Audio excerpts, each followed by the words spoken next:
छत्तीसगढ़ में दूसरे चरण के मतदान में महज कुछ दिन ही शेष रह गए हैं।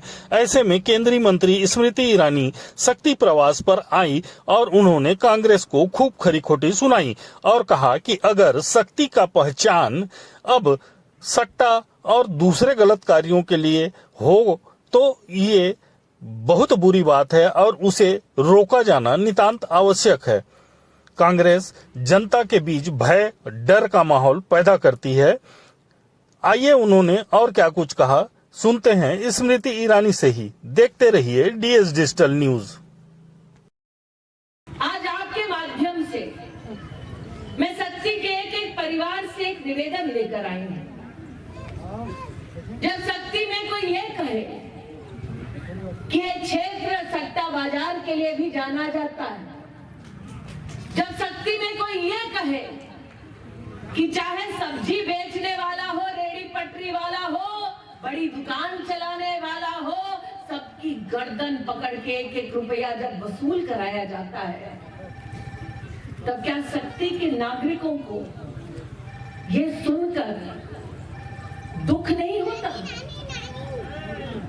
कि एक विधानसभा क्षेत्र विकास के लिए न जाना जाता हो, वसूली के लिए जाना जाता हो, कि विधानसभा क्षेत्र में एक जनप्रतिनिधि जनता को डराने धमकाने के लिए जाना जाता हो, क्या ये सुनकर आक्रोश नहीं आता?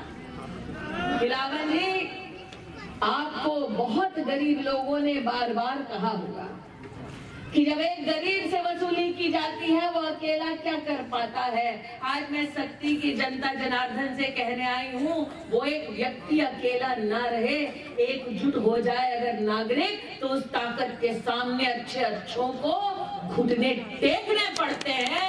और ये वक्त आया है, ये वक्त आया है ऐसे लोगों को धूल चटाने का, घुटनों के बल गिराने का। क्योंकि जब सट्टा का व्यापार चलता है तो पैसा किसका लगता है? जब शराब बांटी जाती है तो किसके घर परिवार के बेटे भाई उस नशे में डूबते हैं? क्या आपने कांग्रेस के कभी किसी नेता के बेटे को अपने घर की कमाई सट्टे में उड़ाते देखा है? क्या आपने कांग्रेस के कभी किसी नेता के बेटे को सस्ती जहरीली शराब पीते देखा है? वो ये व्यापार इसलिए करते हैं ताकि मेहनतकश परिवारों में बच्चे इस पूरी बुरी आदत में लिप्त रहे, घर के घर बर्बाद होते रहे और कांग्रेस के नेताओं के सामने हाथ फैलाकर मदद की वो गरीब गुहार करते रहे। कि कांग्रेस ने कभी भी प्रशासनिक ढांचे का सत्ता पाने के लिए दुरुपयोग ना किया हो।